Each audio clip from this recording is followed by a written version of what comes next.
Welcome to Liberty Revealed, the only show where you will learn about all things liberty. Your host for the show is a registered libertarian who's been involved in politics for more than 25 years. He has a passion for teaching others about the concept of personal liberty. Please welcome your host, Mike Mahoney. I am a big believer in personal liberty. To me, my rights end where your rights begin. This means the law should ensure that your freedom to live your life as you choose does not impact everyone else's freedom to live their lives as they choose. This is personal liberty.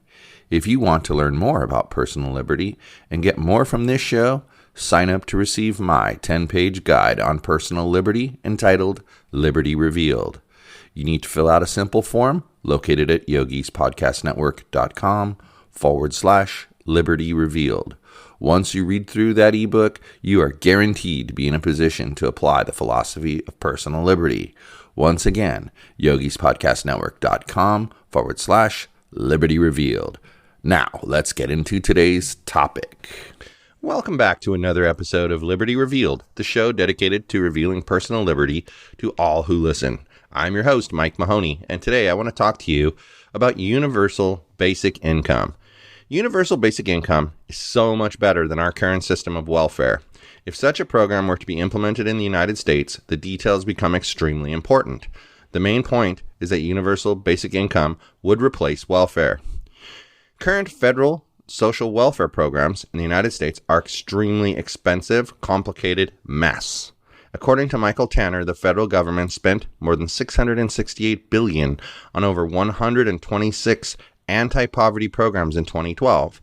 When you add in the $284 billion spent by state and local governments, that amounts to $20,610 for every poor person in America.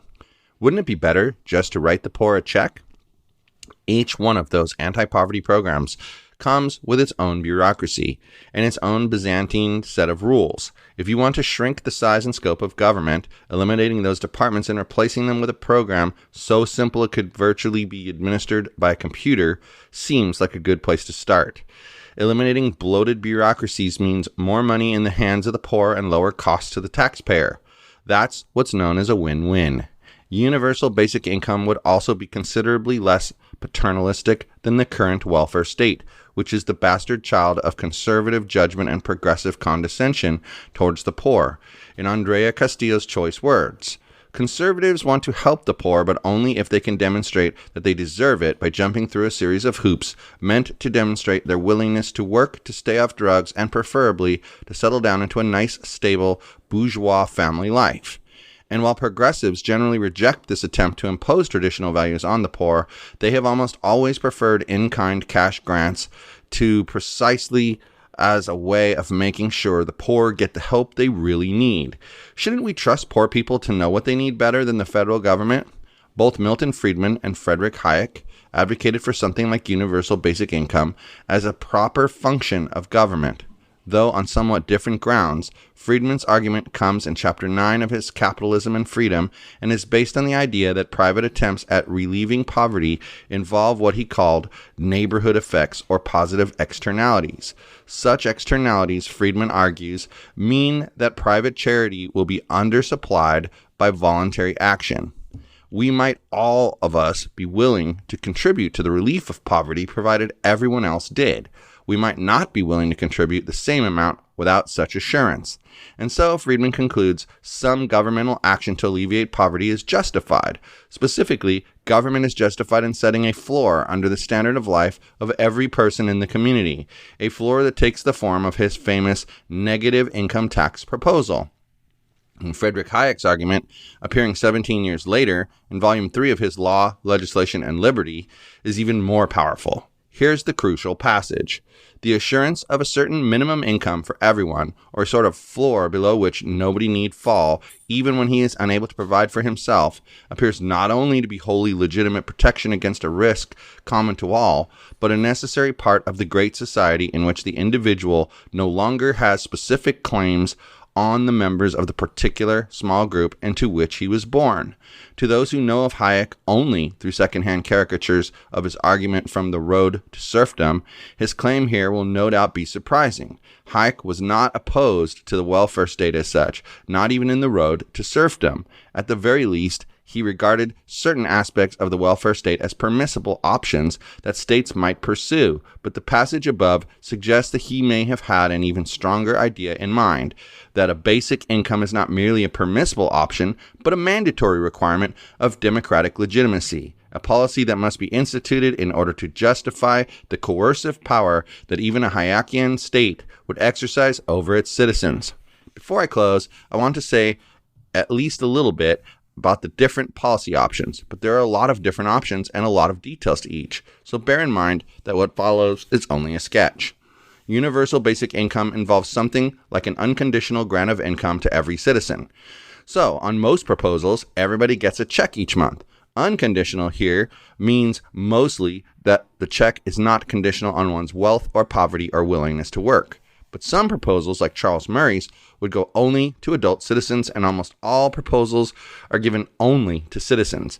Most proposals specify that income earned on top of the grant is subject to taxation at progressive rates, but the grant itself is not. A negative income tax involves issuing a credit to those who fall below the threshold of tax liability based on how far below the threshold they fall. So the amount of money one receives, the negative income tax, decreases as one's earnings push one up to the threshold of tax liability until it reaches zero.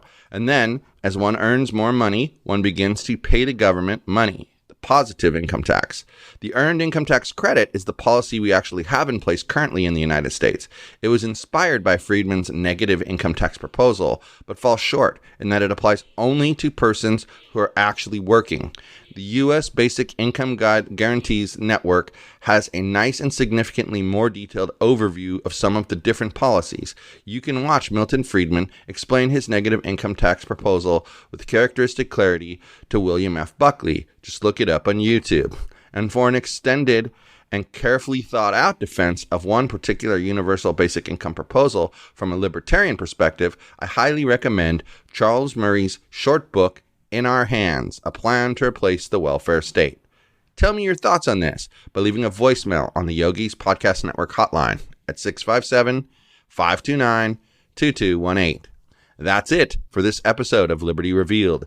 If you like what you've heard, please rate us 5 stars on Apple Podcasts and Google Play. If you'd like to learn more about personal liberty, grab your free copy of my book, Liberty Revealed, by heading over to yogispodcastnetwork.com/Liberty Revealed. Until next time, stay free.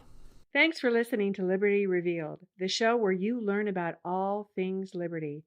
Please visit the show's website at yogispodcastnetwork.com/LR, where you can reach out to Mike directly with your questions and comments. Again, that is yogispodcastnetwork.com/LR.